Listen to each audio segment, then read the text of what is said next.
First of all, I'm from Nigeria. When I came in at first, I met lots of differences. First would be the behavioral management strategy. I have noticed that there are lots of praises.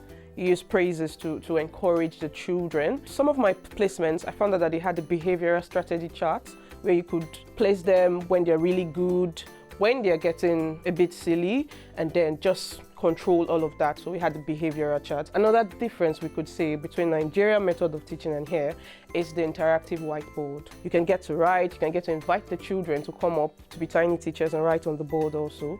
So that's another strategy, another difference. The mini whiteboard, there's this small board, it's a mini whiteboard, and the children get to have it. It's a way of finding out if they're actually following what you're teaching, and then you can get to clear misconceptions, if any. The children are actually really engaged in the method of teaching here. Because we use the mini whiteboard, we use the questioning, we use the tiny teachers. Those are some of the differences.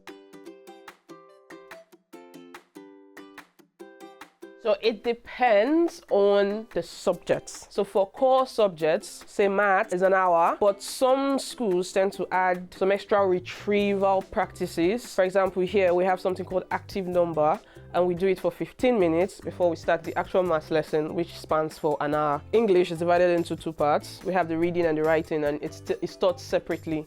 So reading could span for half an hour or 45 minutes, while writing could span for an hour. So we could say in a day, English lesson in total takes an hour and 45 minutes. And then for non-core subjects, most times we have in the afternoons, could be science, could be geography, could be history. If it's practical, it could span for an hour. If it's not, it could be 45 minutes.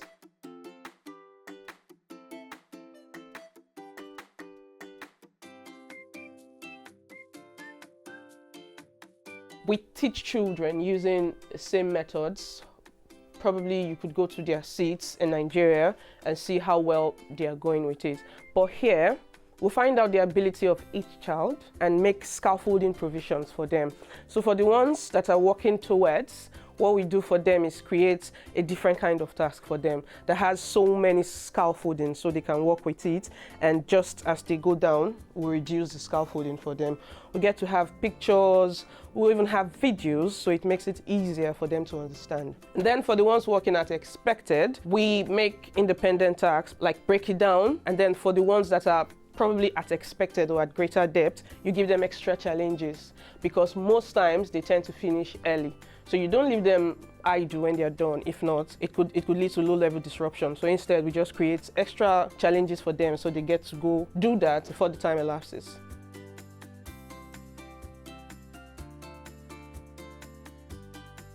If a school resumes at 20 minutes past 8 and lesson starts by 8:30, we know that school closes by 3 p.m. When lesson starts by 8:45, we know school closes by 3:15. So most times it depends on when the lesson starts, determines when the lesson closes. So 3:30, school closes by 3 p.m.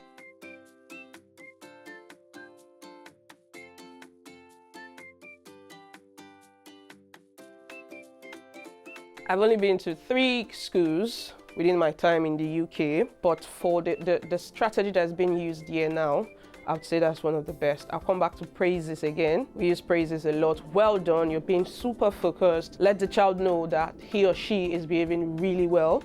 It motivates the child and motivates others around the child to want to do that. These are some of the strategies I've really enjoyed using. The raise of hands, very powerful. Now when a teacher's hand is up like this, every child in the classroom knows they should go silent. So it reduces that low-level disruption. And then there's something called the silent way of behavioral strategy. So instead of saying voices off, keep quiet and all of that, sometimes you could just use your hands to count, probably 3. When they see that countdown, they know that when it gets like this, they go quiet. So that's another way we use to control low-level disruption.